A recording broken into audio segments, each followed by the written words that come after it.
Hello, everybody. Welcome back to my YouTube channel. I am super excited once and again as we bring this season to an end.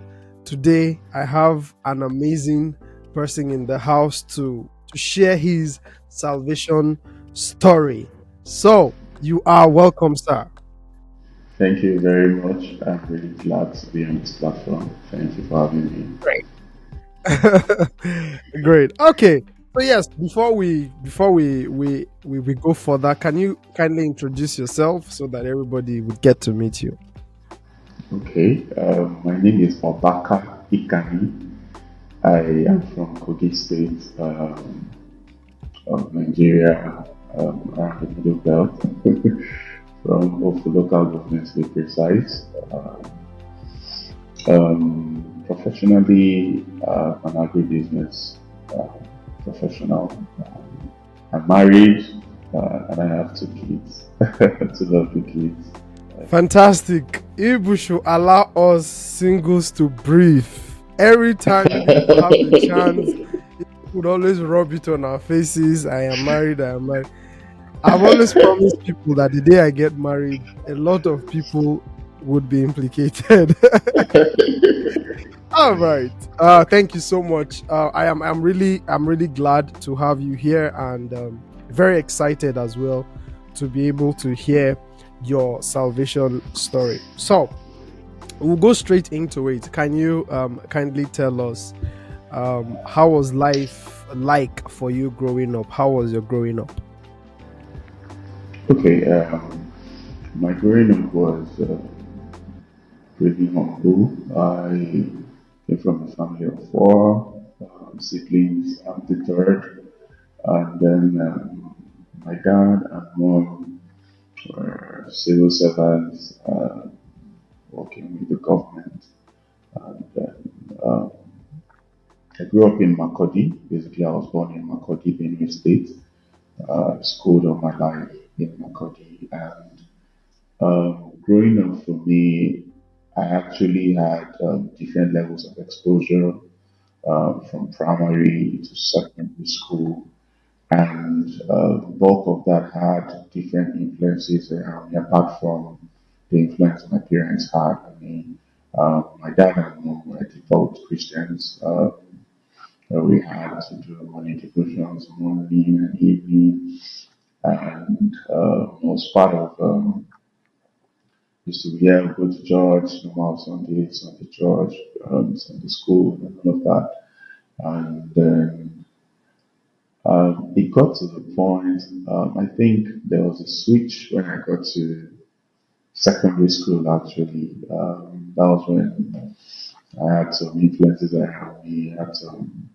I don't think it was peer pressure because myself, I just decided to be way off the radar, like you know, like telling lies, stealing, and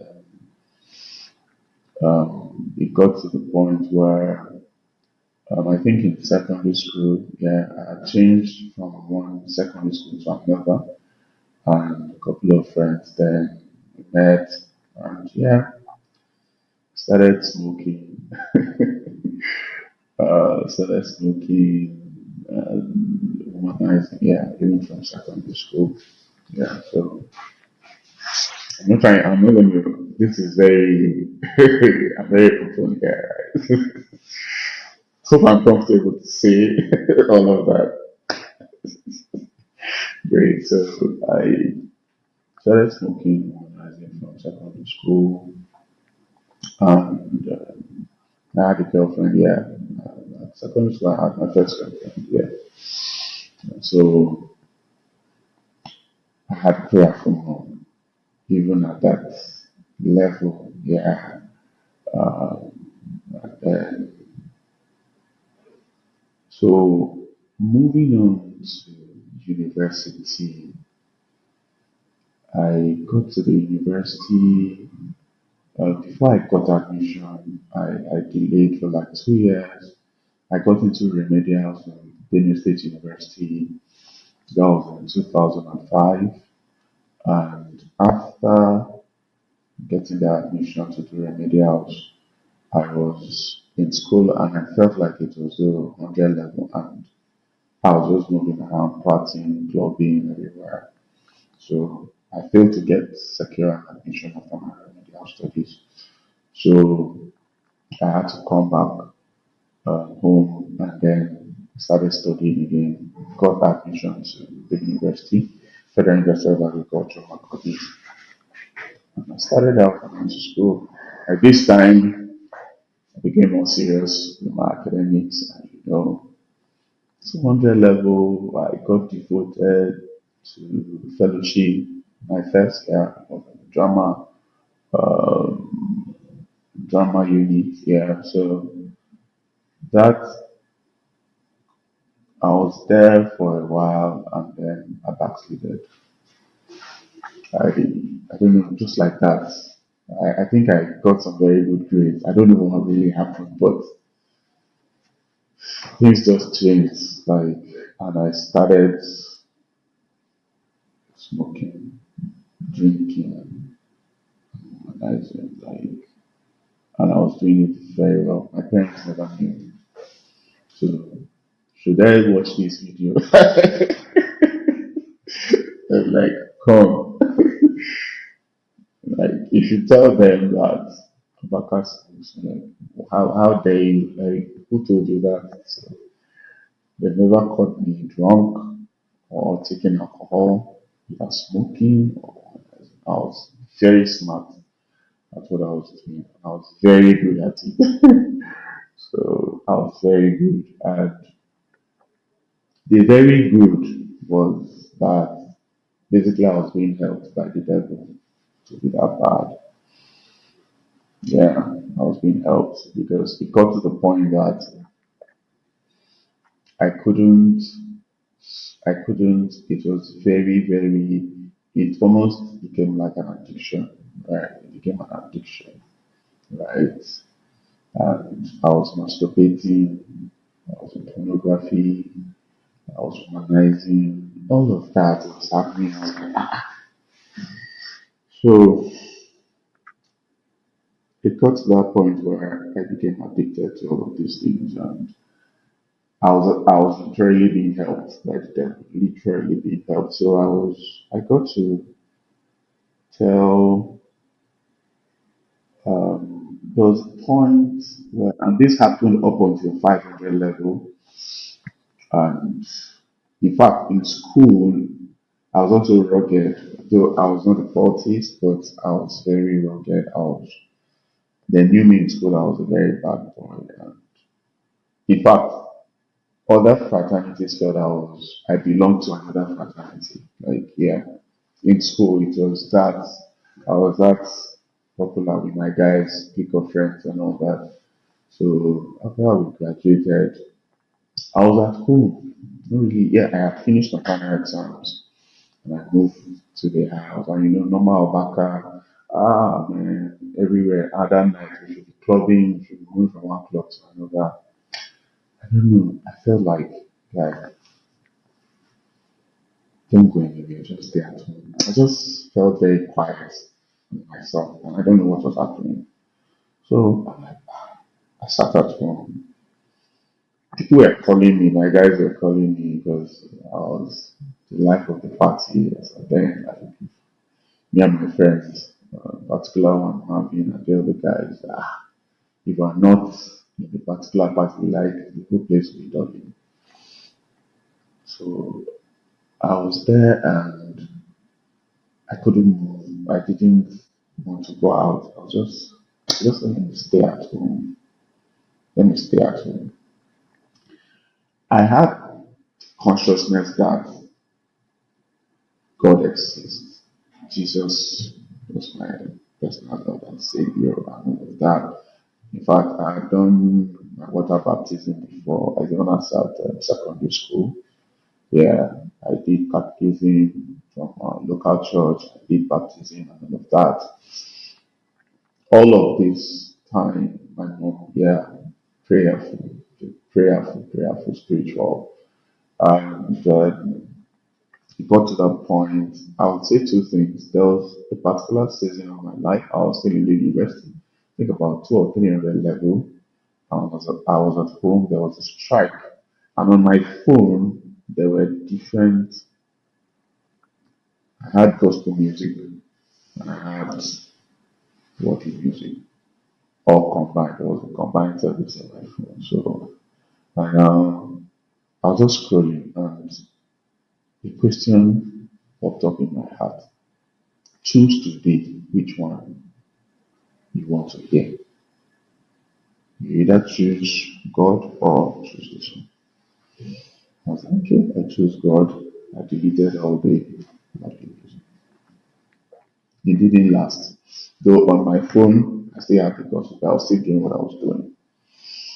So things turned around at 2014. I think God became very interested. I don't know, 2014, 2009, 10, thereabout.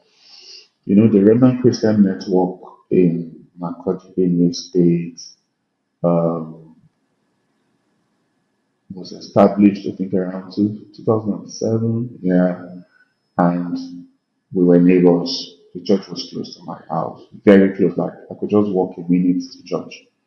So till tomorrow, I tell my friends that see this Remnant Christian Network came to my street because of me. So I I used to walk past the church.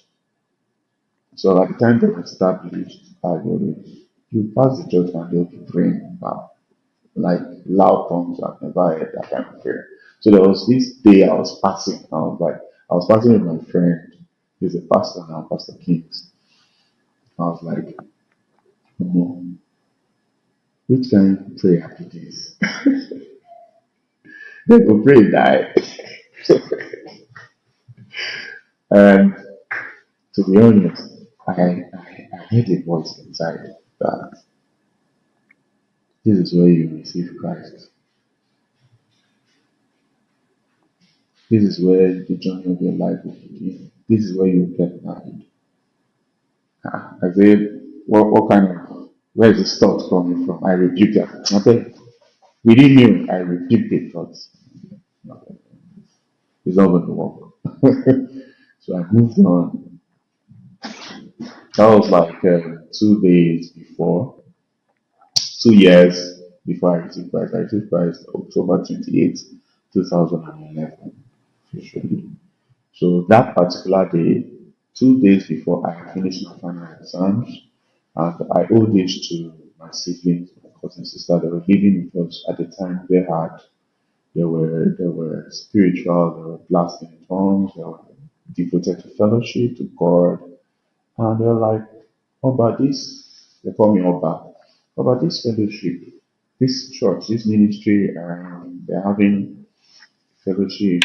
And they were inviting me. They invited me, and I was like, okay. I just graduated, so let me go and give God. Let me go and do Thanksgiving. And let me just go to church and thank God for what He has done. At least all through my university days, 5 years, nothing happened. I was not killed. I was not shot in one party because those are parties. Parties will come and scatter and shoot people and go. So, so I was like, okay, let's go, let's go. I was glad. I got to church. The moment I stepped in, walked in, I don't, I, I don't understand that sort of like there was this presence that I've never felt before all my life. It was just the preaching going on. I could remember the Reverend Prophet Ezekiel Jesufumi. Yeah, that's ministry. But I think Apostle Amos, I had invited him to come and minister, and I walked in and I was not understanding all they were saying. I did not understand. But there was this presence, and the presence was carried some high level of conviction. It was just, I was like, what's happening here? There's something different here. God is here, and I can feel it. Like, now, before now, my mom had brought us up to learn how to fast, how to pay tithes, how to be religious and spiritual, and all of that. But it was a it was on another level. So I got in, I sat down. I couldn't understand, I was not understanding what the preacher was saying. Nothing like, but I was just saying, God, I'm sorry, conviction is hitting me left, right, and it's like, this is, I'm not going back. It ends here. So I was just telling myself that, man, this is the best thing I've felt all my life. Like, nobody had said, come and give your life to God. At this point, I was broken already. Just with that presence, it was too tangible. It was, they were not singing worship, there were not nothing. It was just a man preaching. But it was as if I entered a cloud and it was doing something to me and my life. So I continued, sat down, um, finished preaching, did an altar call. I was there with my cousin, brother. So it was that day my cousin brother and I we obliged, went out for the altar call. He's a pastor now and he's doing very well in his ministry. And we got in, I now led us to pray. We did. And before now,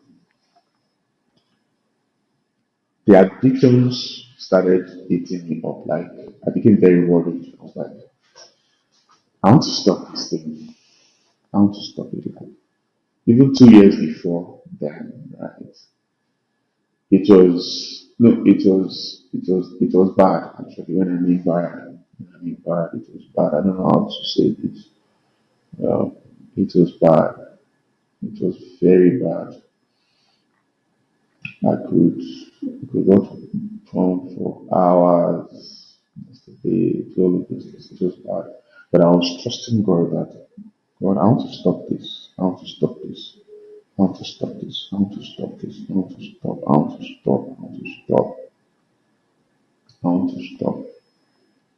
So the prophet now walked up to me and said that, my friend, you're trusting God to stop doing something.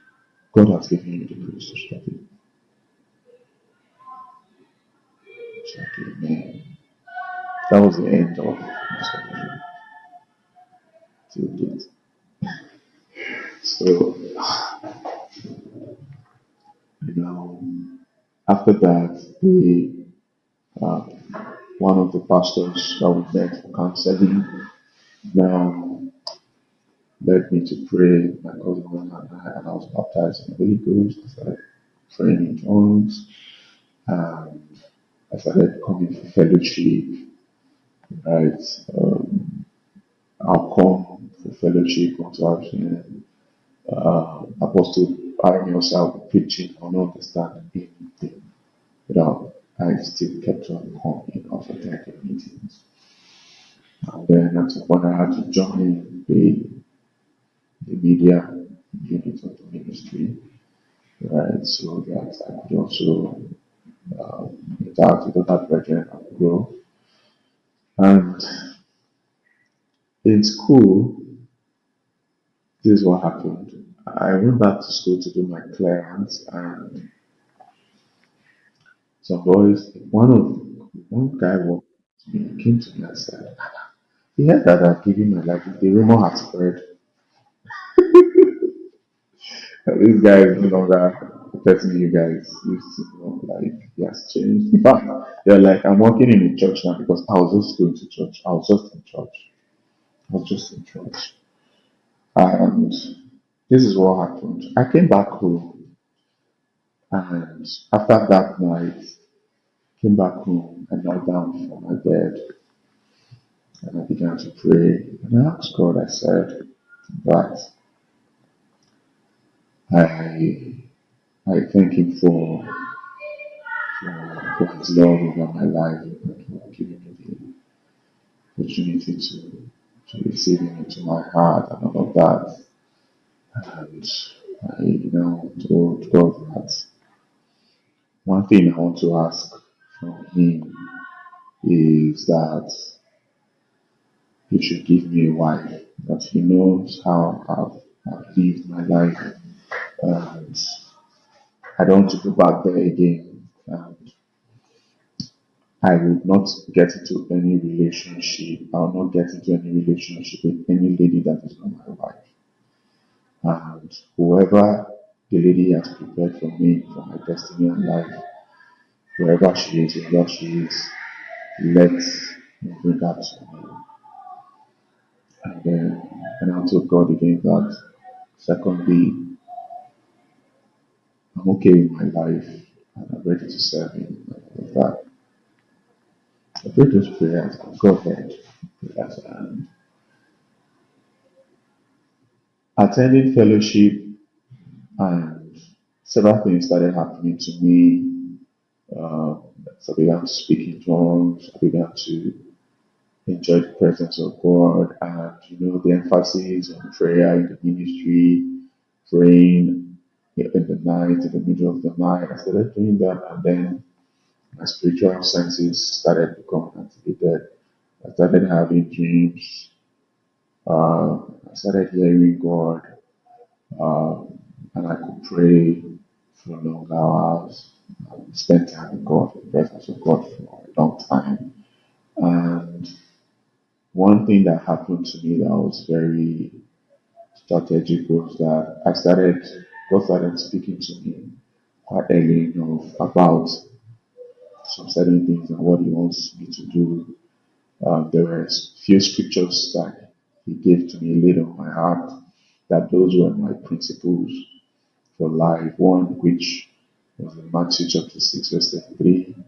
If you seek ye first His kingdom and His righteousness, and every other thing be added unto you. Give me that scripture that I should trust in the Lord in all my days, all my life, and I should lean not my own understanding. In all my ways, I shall acknowledge Him.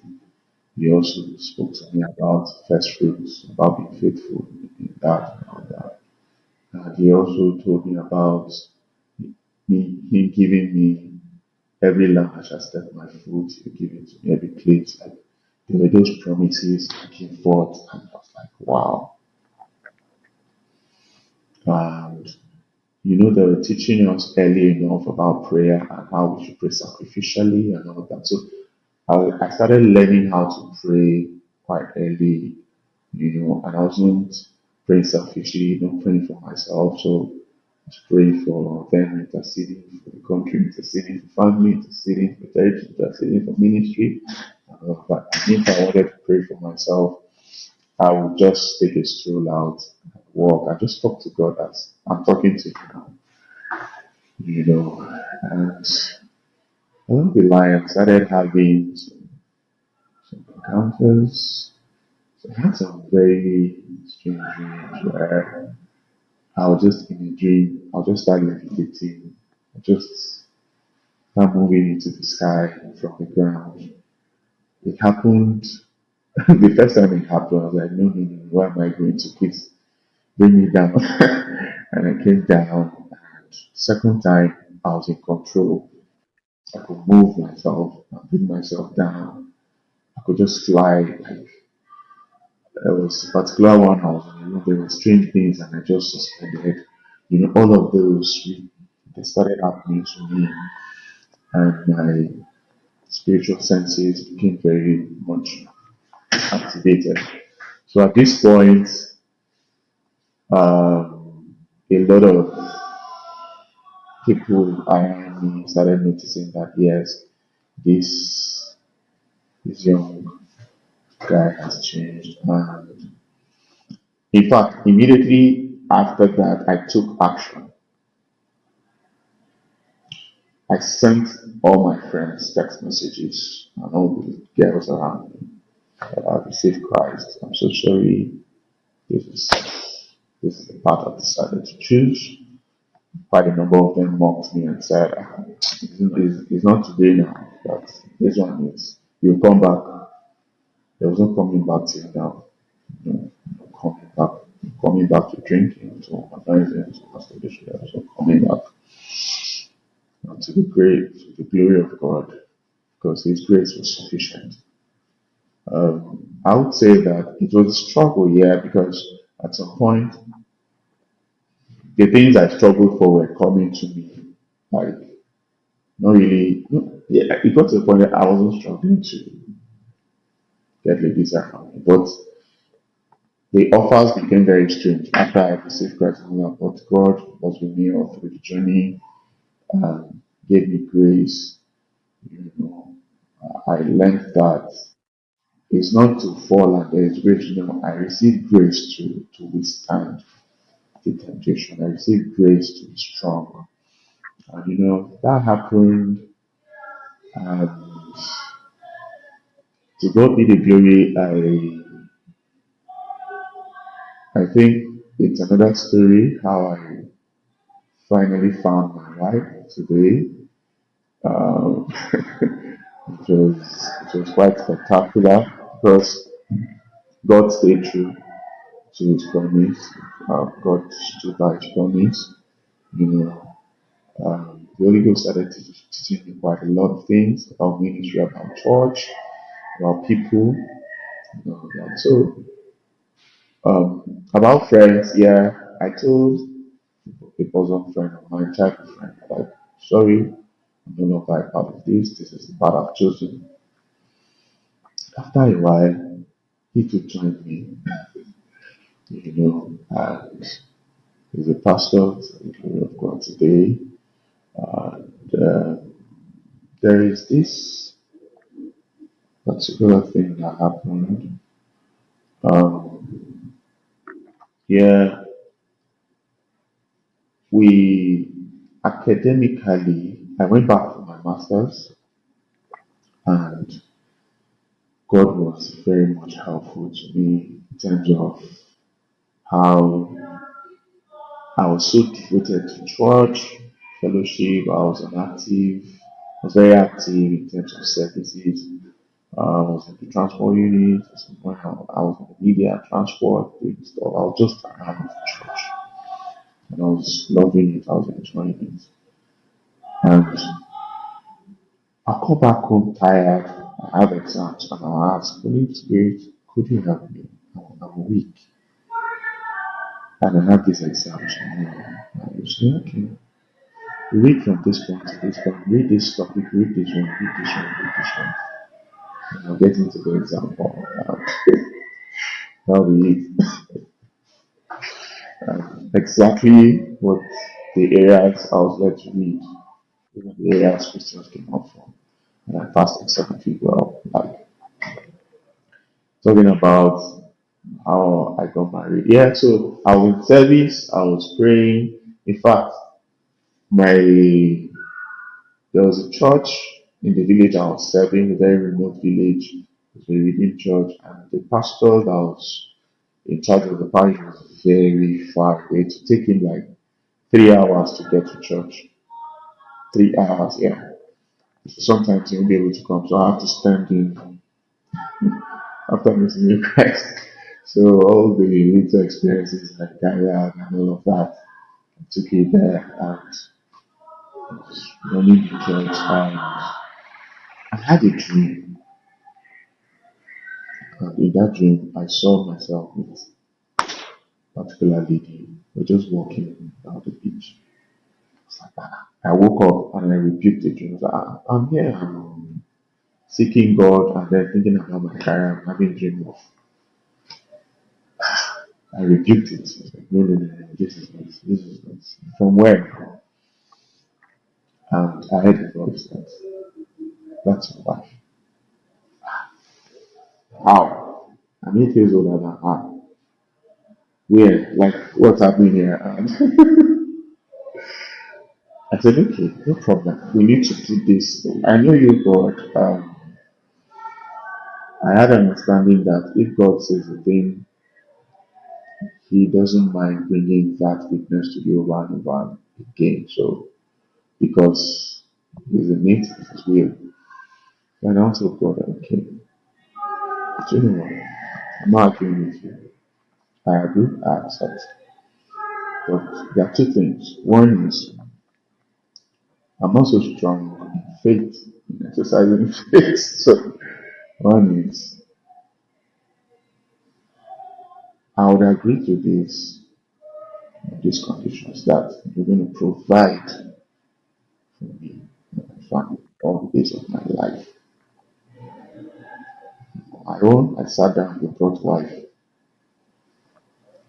I accept, but you will ensure that all the days of my life you provide for us. That's one. And then I also made a commitment that my life, my family, and everything belongs to Him. How He wants us to live. He should, at any point in time, He should bully us into His will. So I made all of those commitments and asked God to commit to. So we started a relationship, and this is how we started. I came back from service, and so in my quest to know that God is, I had to, before I submitted to our spiritual authority, I I will sit in church and I'll ask Holy Spirit, if she is the person, can you prove to me in church right there, right now? Okay, and then the Holy Ghost will say, okay, do you know what? She's going to walk in right in the next 5 minutes. Just wait, I'll tell you when to turn and you see her. Even in church again, okay. And I'll sit down and the next thing I'll hear, okay, you can turn now, look at it. And I'll turn and I'll see her walking into the church. Okay, interesting.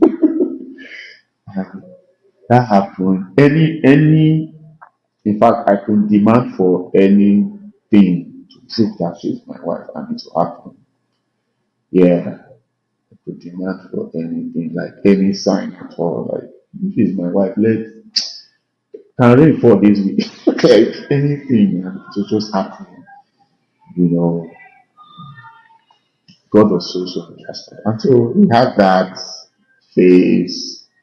And she already was having witnesses about me and all of that. And there was this night, it was a 90 days vigil that was organized prayer. We were attending every day and we were interacting. She was in the same unit with me, we were friends, and then we're just having a conversation one of those nights after prayer. And I was, the conversation led got from one level to another.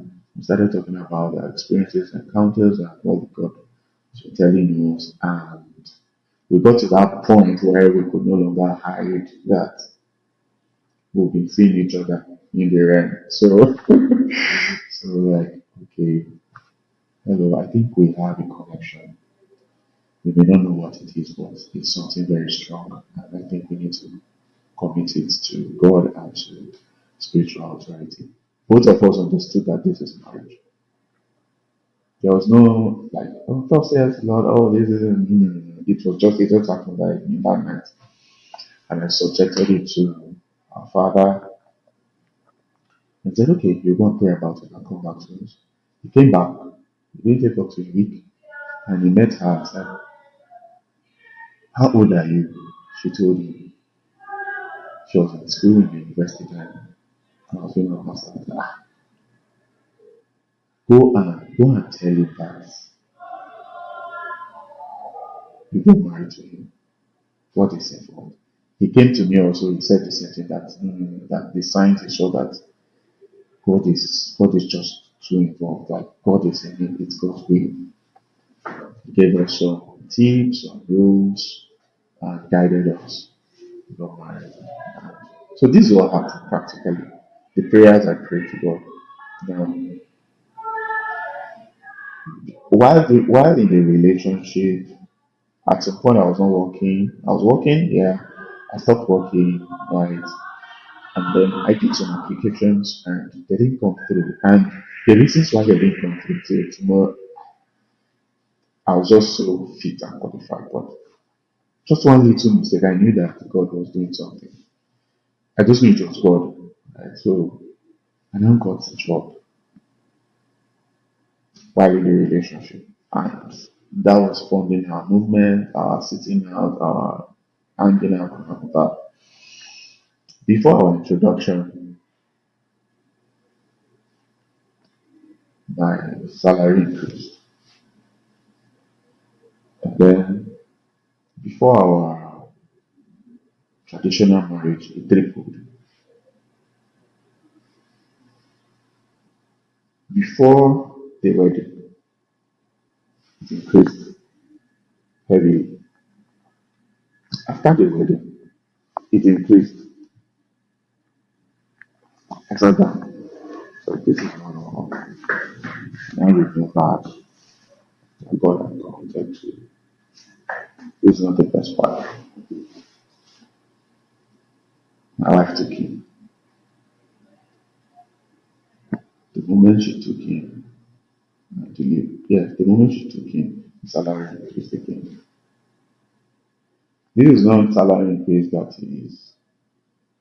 Please raise my. I need a raise. No, it was just raise.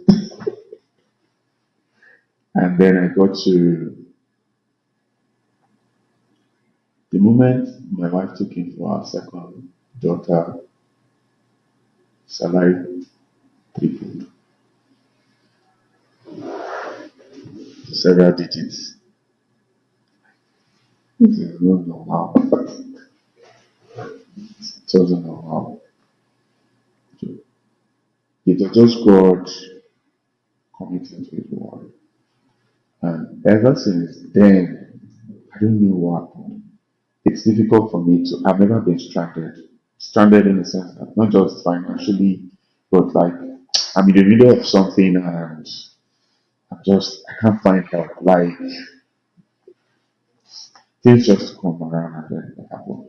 And then God told us that our marriage will be a reference point.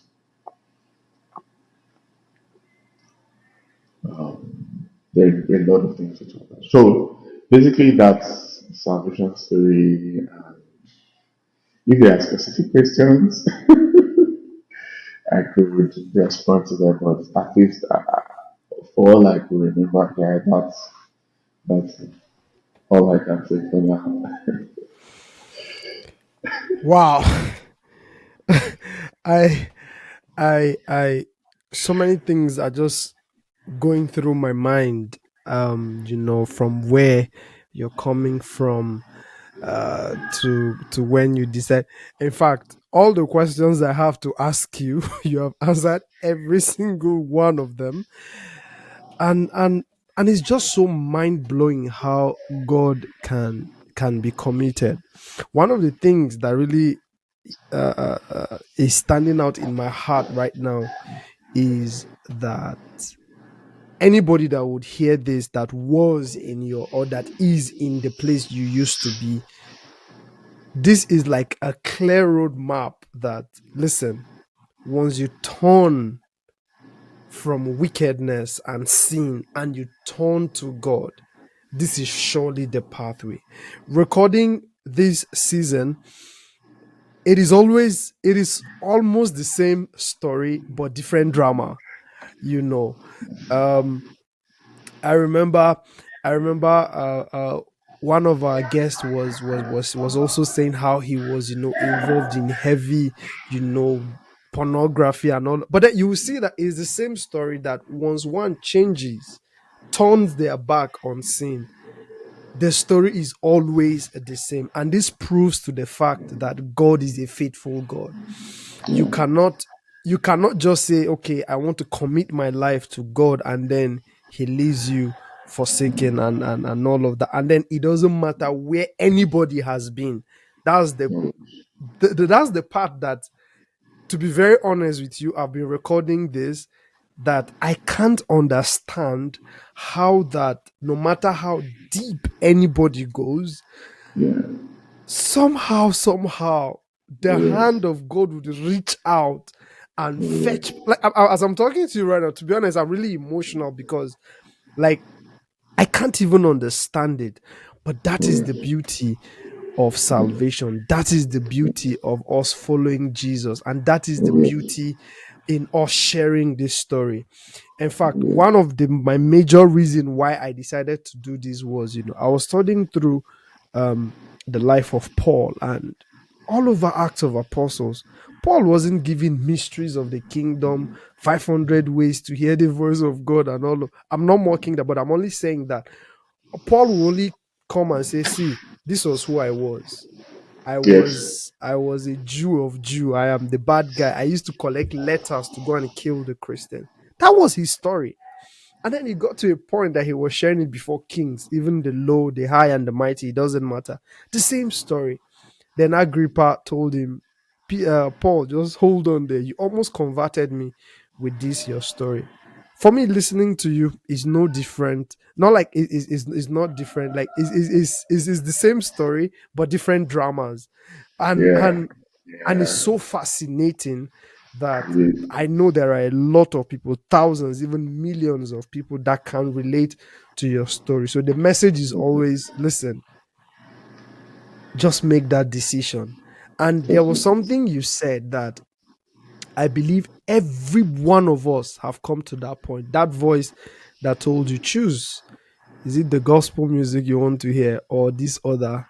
Every Yeah. one of us come to that point. And those are the moments where our life's destiny Yes.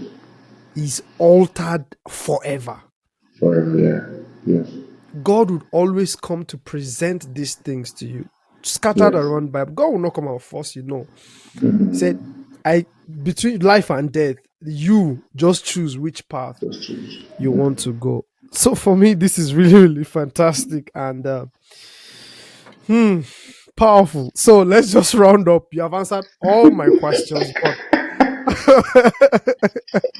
now I understand why they call you Daddy Gio. Ah. Okay. So you have shared an amazing journey, how God committed even in marriage. So many people, I hear people say, "Oh, it is hard to get who to marry these days," and all of that. I always tell them, "No, you are looking for marriage in the wrong place. You are looking for Mm, marriage with the wrong tactics. You are looking for marriage, from your own ideas. Man was never created to all be creative. No, no. In as much as we have a level of creativity, but there are matters to life and destiny that it has to yeah. go through the creator. He knows, Yes. he knows all of those, the details. Absolutely. So the question would be that I would have asked how's the journey been so far, which of course I would ask. So I'll ask two questions in one. How's the journey been so far? And currently, what is the Lord teaching you? What is the Lord pointing you to right now? Okay. So, the journey so far has been very, very, very awesome. Definitely, there are those times where you're out of form in a sense that the level at which you want to push yourself in prayers, the level at which you want to push yourself in studying the word, that consistency is sometimes something that here and there we may dwindle a bit, right? But again, God is just there. It's just that present help, at every time of need, And there was a time when my wife was ill. She was really, really, really down, and that really shook me to my feet. Like I and there were some brethren that were praying about it for weeks, and I remember traveling to Abuja one of those days, and I lay on my bed after praying and crying to God because one of the things I was just telling God was, God, I know you did not deceive me to get married. You did not. You did not. You did not. You were in this, and I can prove here that you were in this. And I told God that. I just reminded him. I said, see, you took me through all of this to get to this point. You want to leave me hanging in the sea and the ocean? No. I don't want to happen. So there was that day I finished praying and I lay down and I fell into it. Was more like a trance or a dream. And right there on the bed, I saw Kitchen Coleman sitting on the bed. And I was like, telling her that, heal my wife, touch my wife, touch my wife. And I was crying. And I woke up. What's happening here? That morning, I got a call that my wife is perfect. She's healed.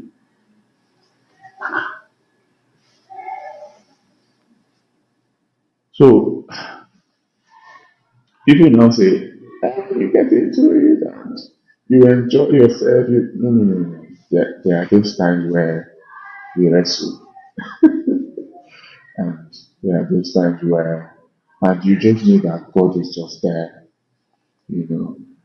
And then one of the things He committed to us in ministry is the ministry of helps, which my he worked on me and my wife, and then there's that wiring, right, for us to push to prosecute that um, um, privilege that God had given to us, in our own little way. And He has been teaching us about financial stewardship, teaching us about how to manage finances, resources, and then how that he has enlarged our hearts so much so well that we and to be honest, my wife has been very, very, very, very supportive. I've never seen such a human being before in my life, whereby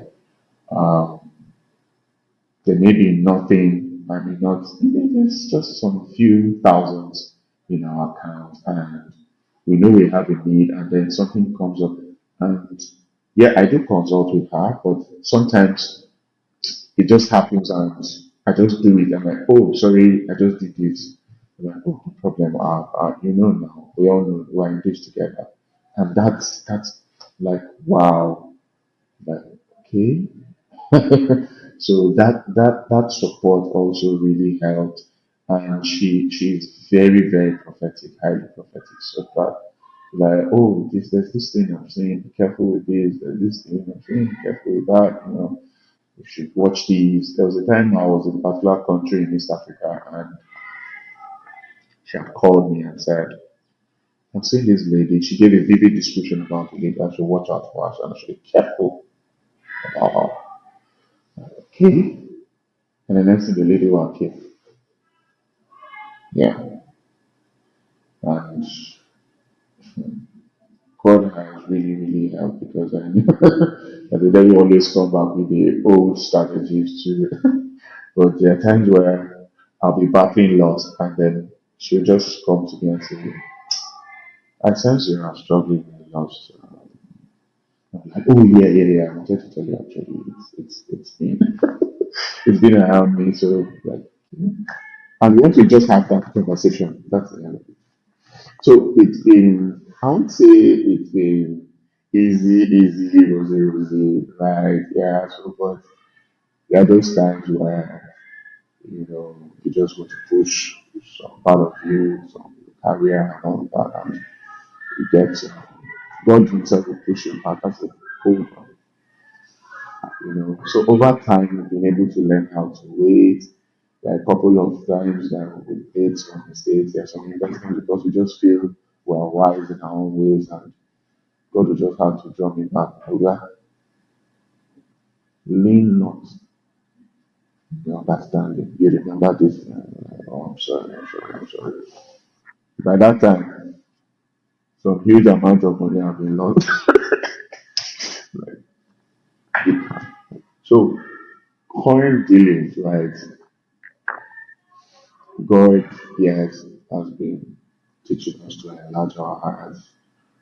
There are a couple of a whole lot of expectations, and there was one of the things he told me when our very first anniversary. I was praying to God. I was like, "What's my scorecard?" And he said, "Take care of your wife." Have I not been taking care of her? I said, "Take care of your wife." So, okay, so like, no worries. And we started. It was after then that attack came.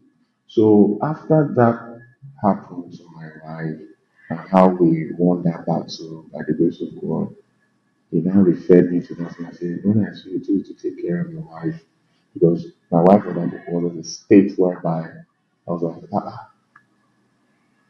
I didn't know my wife again. I didn't know she could survive that. You know, it was at that point where I knew that, man, imagine I not agreed to marry this lady. Would God have come through for me? I was just asking myself, God is merciful here. But would he have come through like the way the whole thing happened, you know?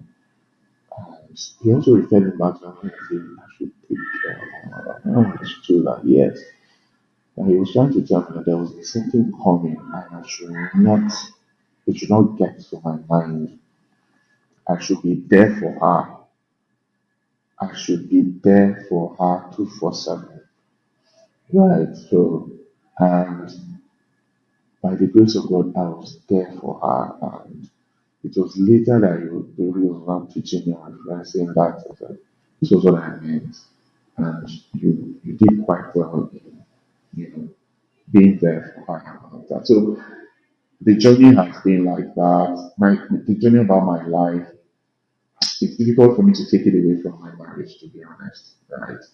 And then the thing God is leading us to do these days, there's that higher level. The more resources you commit to us, the more responsibility, right? And then we're now parents. So it's also another journey, you know. I tell people that, see, but our disciple, our father, told us, he told me one day that I should expect two more children, guys, boys. I just laughed. I didn't say amen to it because the two that are currently on ground, I'm still trusting God. Yes, I got their names before time. I prayed, I saw some things and all of that, but I'm still trusting God, learning the rules of parenting, right?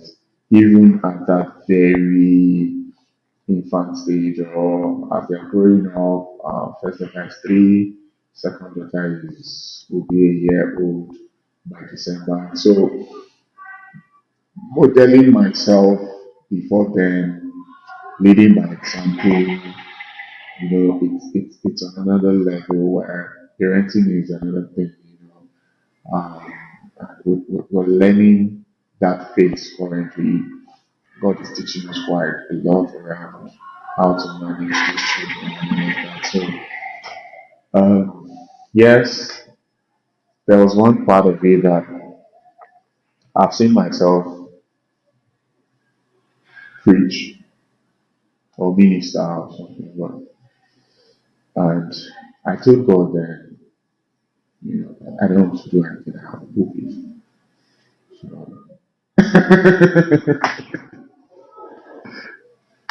like, I don't want to do anything. I have a pulpit. I'm sorry, but in our conversation, let's not bring that part, you know. And he has given me snapshots already that, guy, someday, somehow, you would have to. So, you know, dealing, right? See, to be honest, I went through some dealing. There was a time when God said, wear particular clothes, don't spray perfume, just bath and be repeating, like, because I was very much, I like fashion. That dealing, some of those things had to be me, you know. right?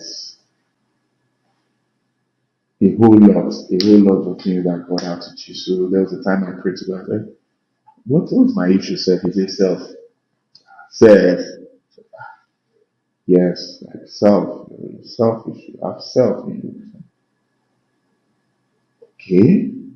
He also said, yeah, that was the first, and we'll be working on it, And by the grace of God, there's a whole lot of improvement, a whole lot, right? I'll then 6 years ago, I'll do it thing just because of I want people to see that yes, I can do this stuff. And then there's this God started dealing with me and it's like, okay, don't wear this clothes, wear this one, don't do this, do that one. It was hard, and even up until now, that was it, right? To finally, because I said this thing we must close this chapter, And recently he said covetousness. I was like, okay, when, how have I been covetous? Like, no, look, okay, you now cite an example. It's okay, look at this thing here. Look at the thoughts that came to your heart when you saw this. It's covetousness. That's idolatry. Oh, I didn't see it from this angle. I'm sorry. Can we work on this now? Can we work on this now? I like cars a lot. I like cars. Now I see cars, I'm like, is it I look away or I look at it and while looking at it, I'm like looking onto Jesus, like, ah, like, I don't know how to put it, but those things are killing all of that. Like, this is not the essence of life. This is not why you're living. And yeah, so it's enlarging our hearts and he has led us to do some interventions with widows, orphans, and still we're still learning the ropes and we're growing in that. Yeah, thank you.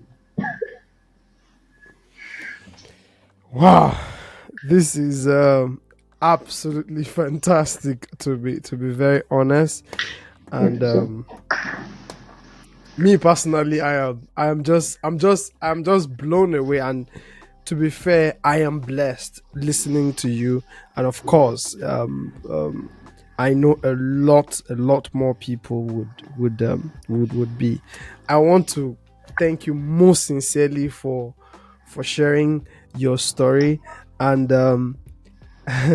you will be frequent on this because the next season I want to I want to switch the attention towards relationship and marriage.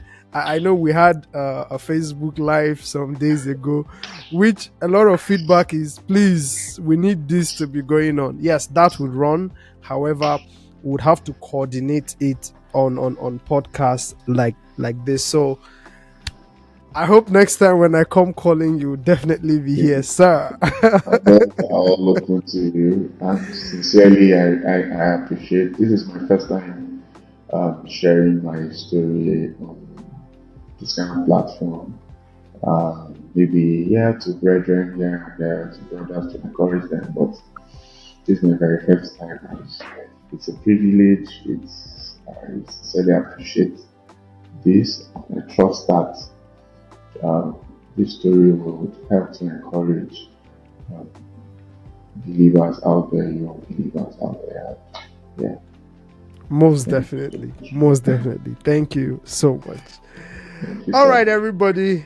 Thank you so much for still sticking around. We heard this fantastic story of God's mercy, God's love, God's promises, and keeping of promises. I know sometimes we feel as though God is taking too long. However, God is a committed God. So thank you so much for still being here.